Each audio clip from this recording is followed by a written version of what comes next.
I just got back from my morning run out with the dog. Thought maybe I'd show you a little bit of kind of where I call home. This is pretty rural area in upstate New York.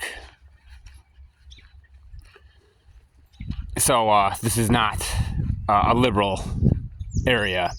You see, if you don't live in New York State, you probably assume that New York, or rightfully so, that New York State is a Democratic stronghold. And it is. New York is, you can usually rely on New York to vote blue. But that stronghold is almost 100% located in New York City. If you go upstate where I am, I mean, I'm only about, well, I don't know exactly how far. I'm relatively close to Lake Ontario. So I'm up north compared to the city, compared to when most people think of New York. And it is as red here as anywhere else in the country, believe it or not. And it can be challenging when I go on my morning run and I see the Trump signs, or because even here in the rural part, I only run. My run consists of probably 8-10 houses or so, on the course of my 3.5 miles that I run. Yeah, not even that much, probably, to be honest. But a few of them have their Trump signs displayed proudly. And it's funny to me, I'll kind of go off on a tangent here while I'm thinking about this, that the MAGA crowd, they love to tout their masculinity and, how manly they are and how strong they are, how proud they are.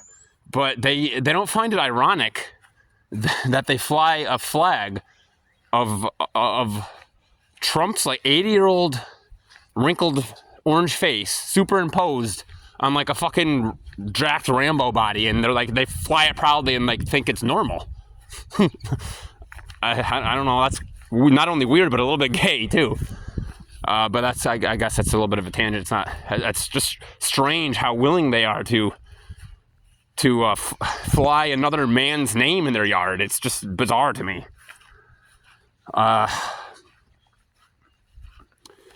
Obviously what's going on right now in the news is the story about the Garcia. All of those migrants that were illegally sent over to El Salvador. My dog's taking off. River, come back here, River. There she is.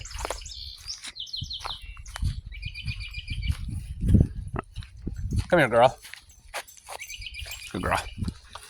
Okay, well, they were illegally sent, and whether they were terrorists or not that's the whole thing. Let's start with the Alien Insurrection Act that Trump is unconstitutionally engaged here to enact his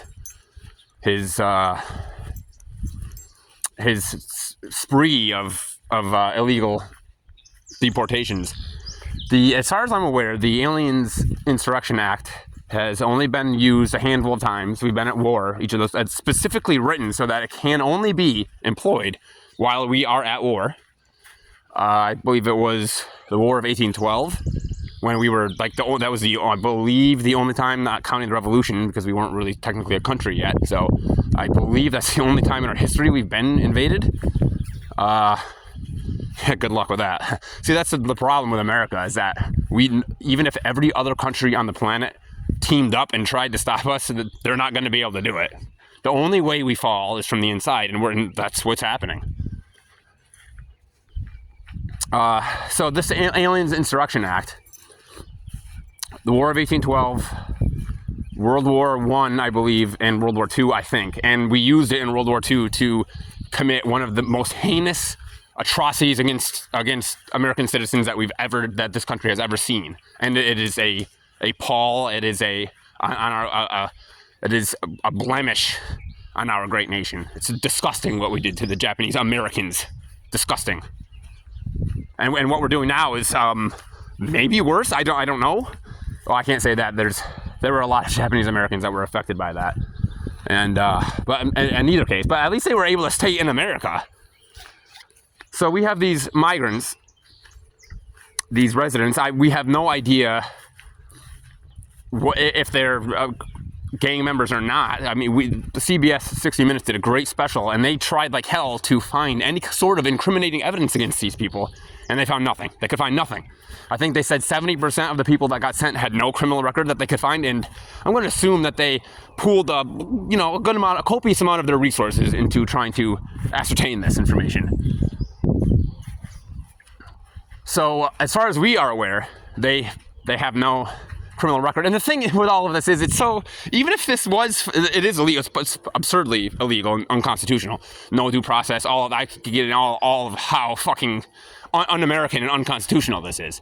But fine, whatever. Let's just say that all of these criminals are terrible, deplorable human beings. Show us the proof and this goes away. It's that simple. It's that easy.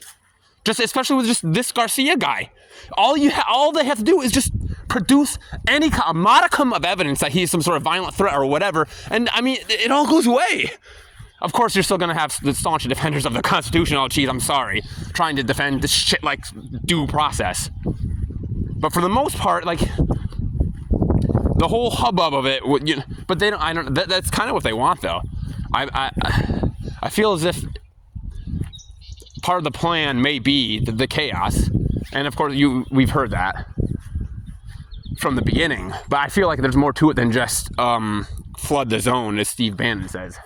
I feel like there might be, it feels like they're actively trying to destroy our institutions and our systems as quickly and as ravenously as possible. It does seem that way.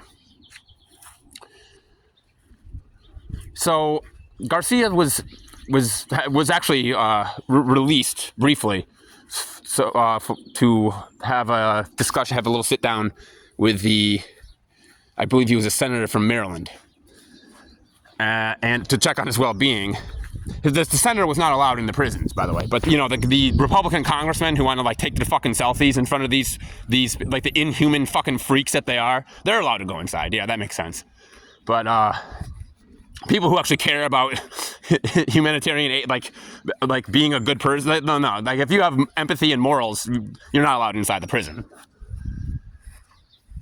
So the dude's alive. I didn't necessarily think he was dead, but I do know that it is a torture camp. I don't need any sort of, based on just the official information about the place, it is a torture camp.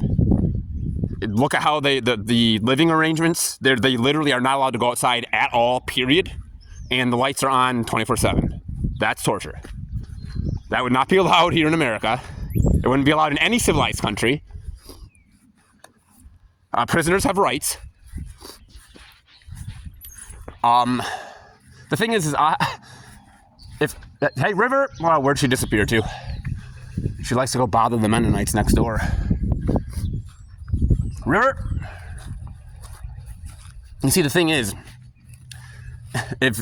even if these guys were the worst heinous criminals on earth, I might not care so much about the lights being on all the time, but I could totally understand if you did.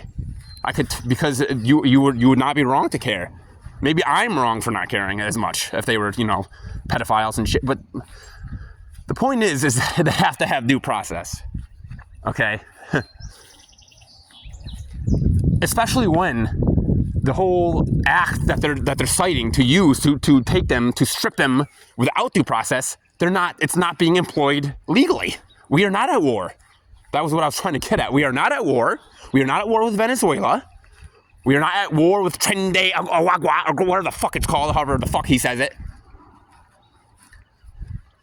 He says things so fucking Biden in China.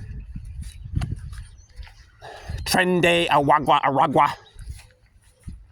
And he's not, and also, and I believe I don't know if it was, in one of the executive orders he signed, I do believe they singled out Trinidad Aragua as the quote unquote they're not terrorists. They're a gang. They're not terrorists. It's ludicrous.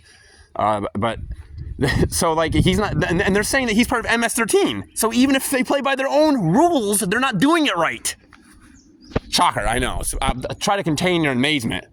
But I don't want to seem like everyone else and do the whole fucking Chicken Little sky is falling down thing. I'm a rational, sane person. I'm very, critical thinking and logic are all I have. And that's why but normalcy bias, and you got to fight the normalcy bias. This is happening. This is real. And my dog is gone, and I have to find her. So we'll find her, and then I'm going to close off this video, and you get to see just how beautiful my backyard is. River, get over here. There she is. Get over here, girl.